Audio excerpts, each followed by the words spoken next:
Hi, everybody. This is Chip Conley, and I'm coming from Austin, Texas, and I'm lucky enough to have Mona Morshad with me. She's the global CEO of Generation, which is a nonprofit focused on employment at a variety of ages. But the report that they just came out with for people in midlife and beyond was fascinating. So I'm going to let Mona tell us a little bit about some of the key lessons from that. Thanks, Chip. Thanks for joining us. My pleasure.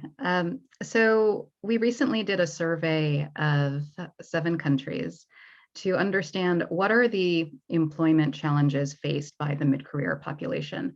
And we got the perspective of those who are unemployed mid-careers, those who successfully switched careers as mid-careers, employers, and younger populations, just as a baseline. And what we found was that there's a very stark difference between perception and reality when it comes to the performance of mid-career workers. So when we asked employers, what are their perspectives on the job candidates from different age brackets, their perception is that those who are age 45 plus have no strengths relative to the needs of the actual job and relative to what they saw from other age brackets. But then when you asked those same employers, well, for those who are age 45 plus that you've actually hired in the last 3 years, how are they doing in terms of job performance? 87% of them are performing as well, if not better, than their younger peers. And 90% of them are viewed as having the same, if not higher, retention potential than their younger peers. And so this was just a very stark example of what bias looks like. Wow. So why do we have that? I mean, this is a bigger question, but how can there be such a gap between what reality is in terms of older workers having a great effect in the workplace versus the recruiting mentality that we don't want to hire older workers? Is it purely just ageism mythology, or do you think it's something else? As in the case with all isms, there are many things that are at play, right? And so here are a couple. One is that the hiring managers themselves tend to be below age 45. And there can often be a case of like reconciles with like. The second piece is the way the interviews are typically done.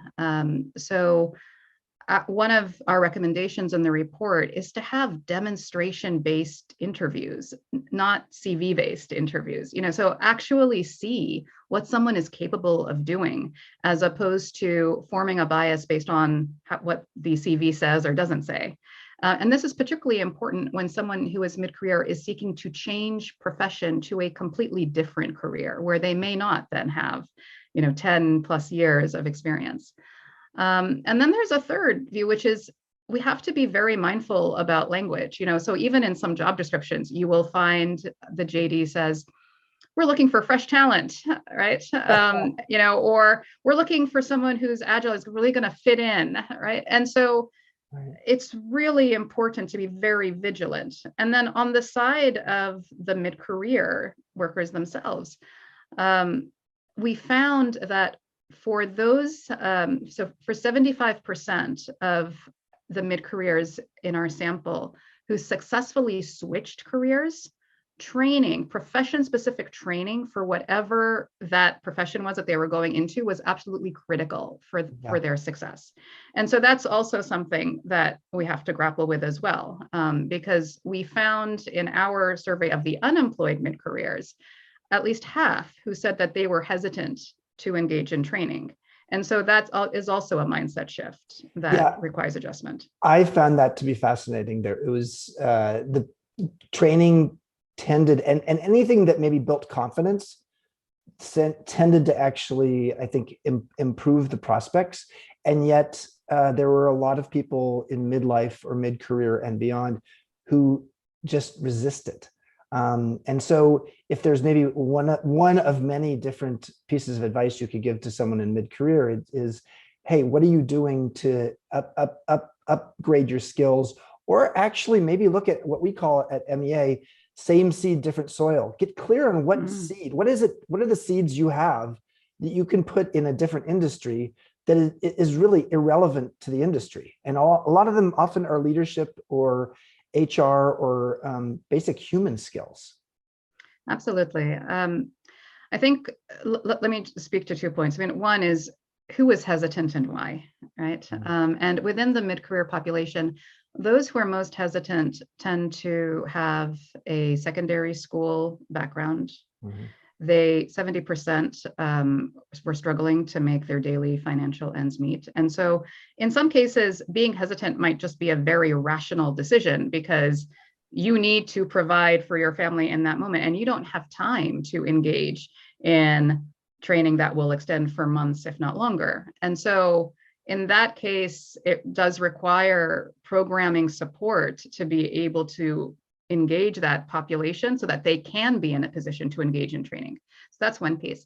Second is I really want to distinguish between training writ large and profession specific with a provider that will also support you to get the job interview and so on. So this is not a statement that any kind of training is going to be helpful, Right. but it has to be based on whatever your interests and your assets are, to use your language tip. And also it requires a setup so that you're going to be facilitated to have job interviews coming out of it, because that's what's going to make it worthwhile to to invest in that training as well.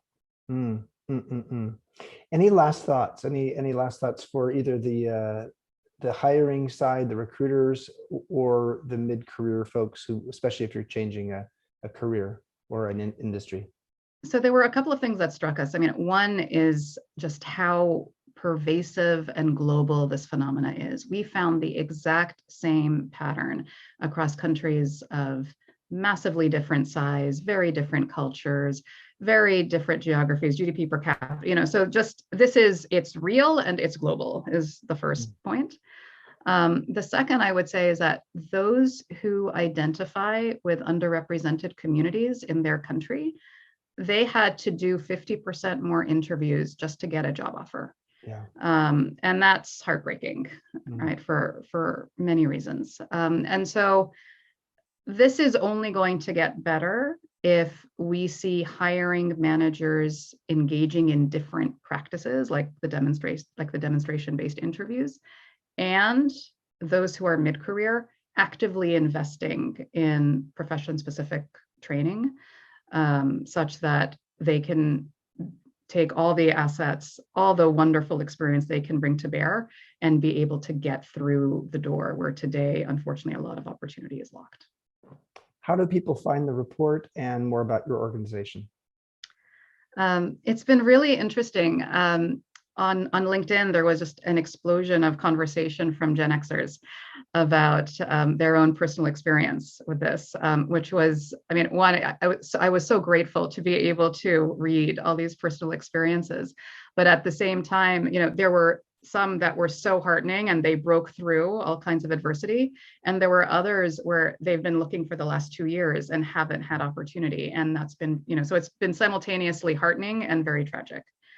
For our organization, so Generation is, as you noted, a global employment nonprofit, and we recruit, train, and place learners into careers that would otherwise be beyond their reach. We started with a focus on youth, and we, about 2 years ago, realized that there's been very little programming for those who are mid-career. And so we are growing this aspect of our programming. We actually changed our mission 2 years ago so that we serve learners of all ages. And we are hoping to help as many as we can to be able to reach financial independence. And is it the URL is generation.org. It's a pretty damn good URL, by the way. It's like you scored with that one. And that is high praise coming from you, Chip. Yeah.